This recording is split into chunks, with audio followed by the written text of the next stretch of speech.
Tout savoir sur la généralisation de la mutuelle d'entreprise. En 2013, les partenaires sociaux ont signé un accord national interprofessionnel, ANI, visant notamment à préserver et à développer l'emploi et à réduire sa précarité en accordant de nouveaux droits aux salariés.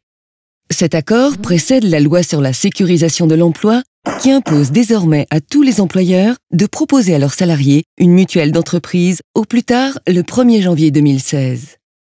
Toutes les entreprises sont concernées, quelle que soit leur taille, leur statut et leur secteur d'activité. Cette mutuelle d'entreprise devra couvrir les principaux frais de santé des salariés, comme les consultations, la pharmacie, l'optique, les soins dentaires et les actes techniques. On parle d'un socle minimum de garantie. Les employeurs devront obligatoirement prendre en charge au moins 50% du financement de ce socle minimum, voire plus s'ils le décident. Seul le solde sera à la charge des salariés. Les salariés pourront également souscrire à une option supplémentaire s'ils estiment que le socle minimum ne suffit pas à couvrir leurs besoins. Elle leur permettra de se faire rembourser de manière plus importante les garanties du socle minimum et d'accéder à des garanties supplémentaires.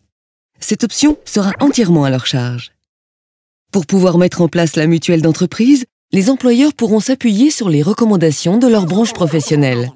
Pour ces derniers, la généralisation de la mutuelle d'entreprise va représenter un coût supplémentaire. Cependant, ils seront exonérés de certaines charges sociales patronales afin d'alléger le montant à leur charge. Pour les salariés qui n'ont actuellement pas de mutuelle, c'est l'occasion d'être mieux protégés et de diminuer leurs frais de santé. Ceux qui ont déjà une mutuelle individuelle et qui souhaiteront adhérer à la mutuelle de leur entreprise feront des économies, car les mutuelles d'entreprise sont moins chères du fait de la participation de l'employeur et de l'effet de groupe. En effet, comme plusieurs salariés adhèrent à la même mutuelle, la prise en charge des frais de santé est répartie. Enfin, les anciens salariés qui sont au chômage pourront continuer à bénéficier gratuitement de leur mutuelle collective pendant au maximum 12 mois après leur départ, sous certaines conditions.